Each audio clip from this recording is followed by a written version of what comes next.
Abin mamaki, mai naƙuda da sata a asibiti, ikon Allah. To shin a yaushe ta yi sata? Kuma shi naƙudan har ya bari har ta yi sata?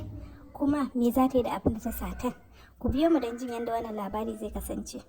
Kafin mu ci gaba, ku yi subscribing sannan ku danna bell notification saboda a sanar da ku a duk lokacin da muka ɗaura sabon bidiyo. Tun da gari ya waye yau Halima ta kasa gane kanta, gaba ɗaya ba ta jin daɗin jikinta. Waya ta ɗauko inda ta kira mijinta take gaya mashi halin da take ciki. Ce mata ya to kenan ta shirya ta tafi asibiti tunda shi ya tafi aiki, in ya so in ya dawo sai ya biyo ta asibiti ya ɗauke ta. Ai kuwa Halima ta shirya. Sannan ta tafi bakin titi inda ta samu abin hawa ta hau, sannan suka nufi asibiti. A bakin asibiti aka sauke ta. Da ƙyar ta taka ta karasa cikin asibiti inda ta je kanta aka ba takarda ta cike sannan aka ba ta kati. Bayan 'yan gwaje-gwaje da likita suka yi sai suka tabbatar mata da dole sai sun ba ta gado. Ai kuwa aka kai ta wani ɗaki. Ɗakin yana ɗauke da gadaje guda biyu. A gefe ta ga wata mata mai ciki. Sannan a gefe kuma ga wani gado wanda babu kowa a kai. Ina aka nuna mata aka ce mata ta kwanta. Sannan a wata nas ta zo inda ta jona mata ruwa. Halima da ƙyar ta iya buɗe baki ta ce mata gefenta sannu gani irin halin da take ciki. Haka dai tana ta mata sannu har bacci ya yi awon gaba da ita. To ba ta san kuma me ke faruwa ba. Can kawai sai ta ringa jin ihu kamar a mafarki, a razane ta miƙe. Tana miƙewa sai ta fuskanci matar gefenta ce take cikin mawuyacin hali. Halima na ta mata sannu. Kodan sai suka zo suka duba ta sai cewa suka yi a haihuwar da saura tukunna ta dai dinga kaiwa tana komowa saboda abin ya zo mata da sauki. Haka dai Halima ta yi ta binta da sannu. Can sai matan ta dan samu kanta. To dan samu kanta har suka dan taba hira da Halima inda take gaya ma Halima ai wannan shine haihuwanta na fari. Can Halima juya da za ta yi sai ta ga bata ga fas ɗinta ba. Ai kuwa ta hau lalube.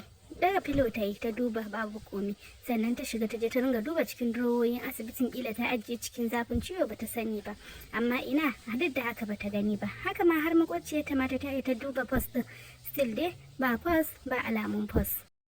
Naƙuda mai zafi ne ya kara murɗo makwabciyarta, ba su ankara ba kawai sai jini suka gani. A take nurses suka zo da gudu inda aka yi mata ta haihu da kanta, amma abu ya gagara.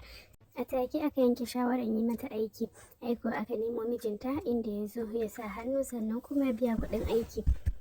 Ganin matar da ke marɗe-marɗe suna ihu ta natsu a wuri ɗaya kuma ta yi shiru ya sa likitoci suka yi kanta a guje. Aiko ko da aka zo tuni da ya riga ya yi halin shi. Mijin da aka kira cikin gaggawa aka sanar da shi halin da ake ciki. Hankalin shi ya yi matuƙar tashi. An rasa ɗa, an rasa kuma mahaifiyar shi. Duk abin nan da ke faruwa a kan idan Halima sosai hankalinta ya tashi sai ta zubar da kwalla.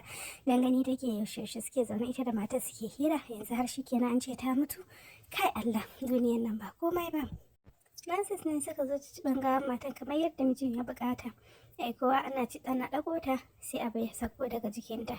Ba su ankara ba kawai sai jin ƙaran abu suka yi tip a ƙasa. Jin ƙaran abu ya sa Halima waigowa. Juyawar da za ta yi kawai sai suka yi arba da post ɗinta a ƙasa. Ta ce a'a, ta ƙara kalla post ɗin ne daga jikin matan nan ya faɗo. Ai kuwa cikin hanzari Halimatu ta je. Inna lillahi, wannan ai post ɗina ne. Yan uwan matan kuwa su ma suka yi tsuru-tsuru ganin halin da ake ciki. Dan kuwa mahaifiyarta tsaf ta san halinta, ita wacce ta rasin kenan. Wato ita da mata saba tana da ciwon sata. Kuma mijinta shi ma daga baya ya zo ya gane tana da shi, saboda lokacin da suka yi aure da farko sai zai ringa neman abubuwa ya rasa, amma daga baya sai ya zo ya kama ta dumu-dumu, da haka ya sa ta ringa ragewa a hankali a hankali.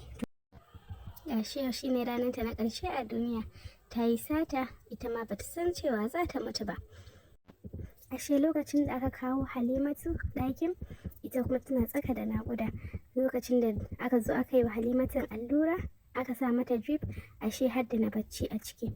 Ai kuwa bacci ya kwashe Halimatu. Ita kuwa ganin Halimatu ta yi bacci ya sa lokacin naƙuda ya sake ta, sai ta duba gefenta ta ga post ɗinta a gefenta. Ai kuwa ta ji sadap. ta leƙa ta waje sai ta ga bata ga kowace nas tana zuwa ba, sai ta dawo tana zuwa ko sai ta ɗauki fas ɗin tana ɗauka sai ta yi maza ta ɓoye shi, sannan ta ƙara komawa bakin ƙofa ta ƙara saɗaf sai ta ga bata ga kowa ba, sannan sai ta koma ta je ta kwanta. To bayan ta yi haka kuwa ta samu naƙuda ya ɗan sake ta a hankali kuma sai ya ƙara dawowa. Sai ya sake ta sai can sai ya dawo ya sake ta ya dawo har zuwa lokacin da ya zo mata da ƙarfi. A lokacin da ta dinga ihu, ita kuwa Halimatu a lokacin ta farka daga bacci a razane jin ihun matar da ke cikin ɗakinta. Sosai Halimatu ta shiga cikin tashin hankali, haka ma mijin matan gaba ɗaya hankalin shi ya tashi gani irin ƙarshen da matar shi ta yi. Har abin da Halimatu take tunawa irin hadisin manzon Allah sallallahu alaihi wasallam wanda aka karɓo daga wurin Jabir Allah ya ƙara masa yarda, inda yake cewa yub'asu kullu abdin, za a tada kowane bawa alama mata alaihi akan abin da ya mutu yana aikatawa. A cikin wannan yanayi mijin Halimatu ya shigo ya same su, yana ta kiranta a waya bata ɗaga ba.